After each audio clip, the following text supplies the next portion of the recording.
বাংলাদেশকে তো আমরা কৃষিপ্রধান দেশ হিসেবেই জানি, তাই না?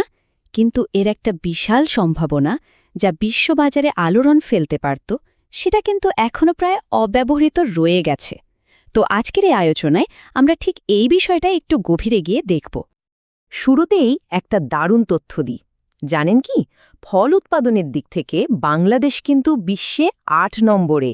ভাবা যায়? এটা থেকেই বোঝা যায় আমাদের কৃষি উৎপাদনের শক্তিটা ঠিক কতটা। আর শুধু উৎপাদনই নয়, বাংলাদেশ কিন্তু ইতোমধ্যে বিশ্বের ১১৮টা দেশে নিজেদের খাদ্যপণ্য রপ্তানি করছে। তার মানে গ্লোবাল মার্কেটে আমাদের একটা পরিচিতি কিন্তু আছে। তো এত কিছুর পরেও একটা প্রশ্ন কিন্তু থেকেই যায়। একদিকে এত বিশাল উৎপাদন, অন্যদিকে ১১৮টা দেশের রপ্তানি। তাহলে বাংলাদেশ কেন ফুড প্রসেসিং বা খাদ্য প্রক্রিয়াকরণ শিল্পে একটা জায়ান্ট হয়ে উঠতে পারছে না? সমস্যাটা কোথায়? এই কেনর উত্তর খুঁজতে গেলেই আমরা একটা অদ্ভুত বিরোধাভাস বা প্যারাডক্স দেখতে পাই। চলুন, মূল সমস্যাটা ঠিক কোথায় সেটা একটু খুঁজে বের করি। মানে আমাদের উৎপাদন আর বিশ্ববাজারে আমাদের অংশীদারিত্বের মধ্যে ফারাকটা আকাশ-পাতাল। ব্যাপারটা অনেকটা এইরকম।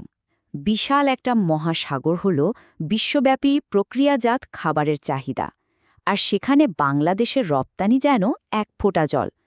মানে আমাদের এত এত উৎপাদন সত্ত্বেও আন্তর্জাতিক বাজারে আমাদের অংশ প্রায় নেই বললেই চলে। এখন যাও বা রপ্তানি হচ্ছে, তার বেশিরভাগই কিন্তু এথনিক বাজারগুলোতে, মানে যেখানে প্রবাসী বাংলাদেশিরা থাকেন। মূলধারার যে বড় বড় সুপারমার্কেট, তাকে আমাদের পণ্য পৌঁছাতে পারছে না। এই চারটা একবার দেখুন, কি দারুণভাবে পুরো ব্যাপারটা চোখের সামনে চলে আসে, তাই না? এই যে ওপরের সবুজ লাইনটা, এটা হলো রেডি টু ইট সবজির বিশ্বব্যাপী চাহিদা। আর নিচের এই যে লাল লাইনটা, যা প্রায় দেখাই যাচ্ছে না, এটাই হলো বাংলাদেশের যোগান। পার্থক্যটা আসলে বিশাল। আচ্ছা, তাহলে এখন প্রশ্ন হলো, এই বিশাল পার্থক্যের পেছনের কারণগুলো কি কি? ঠিক কোন বটলনেক বা বাধাগুলো আমাদের এই শিল্পকে এভাবে আটকে রেখেছে? চলুন সেগুলো এক এক করে দেখি। এই সব বাধাগুলোর একেবারে মূলে আছে একটা খুব গুরুত্বপূর্ণ বিষয়, যাকে বলে গুড অ্যাগ্রিকালচারাল প্র্যাকটিস বা সংক্ষেপে জিএপি। এটা আসলে কিছুই না, এটা হলো একটা গ্লোবাল স্ট্যান্ডার্ড, মানে বিশ্বজুড়ে মেনে চলা কিছু নিয়মকানুন, যা নিশ্চিত করে যে খাবারটা নিরাপদ আর স্বাস্থ্যকর উপায়ে তৈরি হয়েছে। যেমন ধরুন, জমিতে কতটা সার দেওয়া যাবে বা কোন কীটনাশক ব্যবহার করা যাবে না, এই সব কিছুই এর আওতায় পড়ে। আর যখন এই গ্যাপ ঠিকমতো মানা হয় না, তার ফল কিন্তু বেশ মারাত্মক হয়।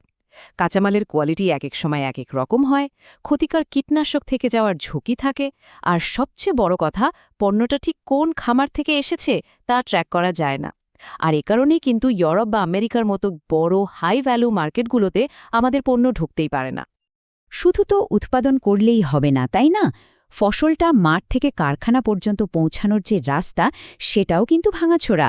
ফসল তোলার পর ঠিকমতো সংরক্ষণ করতে না পারায় আমাদের প্রচুর ফসল নষ্ট হয়ে যায়। আর সবচেয়ে বড় সমস্যা হল কোল্ড চেইনের অভাব, মানে তাপমাত্রা নিয়ন্ত্রিত ট্রাক বা গুদামের ব্যবস্থা না থাকায় অনেক ভালো মানের পণ্য নষ্ট হয়ে যায় কারখানা পর্যন্ত পৌঁছানোর আগেই। তো সমস্যা তো অনেকগুলো চিহ্নিত করা হলো। এখন প্রশ্ন হচ্ছে, সমাধানটা কি? এই বাধাগুলো দূর করার উপায় কি? চলুন এবার কিছু কৌশলগত সমাধানের দিকে তাকানো যাক। এই সব সমস্যা সমাধানের জন্য বিশেষজ্ঞরা একটা পরিষ্কার ৪ দফা কৌশলের কথা বলছেন। ১ নম্বর, বাংলা জিএপি চালু করা, মানে আমাদের নিজস্ব একটা জাতীয় স্ট্যান্ডার্ড তৈরি করা।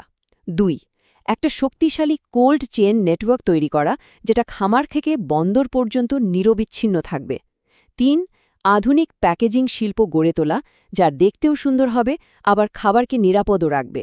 আর সবশেষে পুরো বিষয়টাকে তদারকি করার জন্য আমেরিকার এফডিএর মতো একটা শক্তিশালী খাদ্য নিরাপত্তা কর্তৃপক্ষ গঠন করা।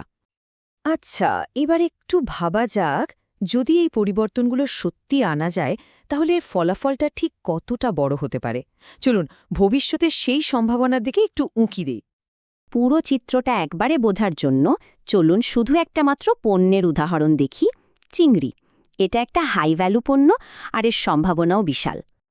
এখানে সবচেয়ে অবাক করার মতো তথ্যটা হল, আমাদের দেশে চিংড়ি প্রক্রিয়াকরণ কারখানাগুলোর মোট ক্ষমতার মাত্র ২০% এখন ব্যবহার হচ্ছে। তার মানে ৮০% মেশিনপত্র, জায়গা সবই অলস পড়ে আছে। কেন?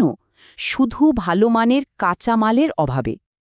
এবার একবার ভাবুন তো, যদি শুধু এই গ্যাপ আর কোল্ড চেনের মতো বাধাগুলো আমরা সরিয়ে ফেলতে পারি আর কারখানাগুলো তাদের পুরো সক্ষমতা নিয়ে চলতে শুরু করে, তাহলে শুধু চিংড়ি রপ্তানি করেই বছরে আয় করা সম্ভব $5 বিলিয়ন।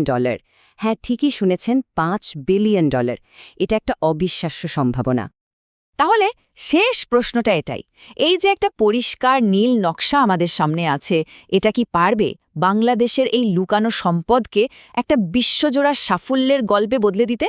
সম্ভাবনাটা কিন্তু সত্যিই বিশাল, আর এর উত্তরটা লুকিয়ে আছে সঠিক পদক্ষেপ নেওয়ার মধ্যেই।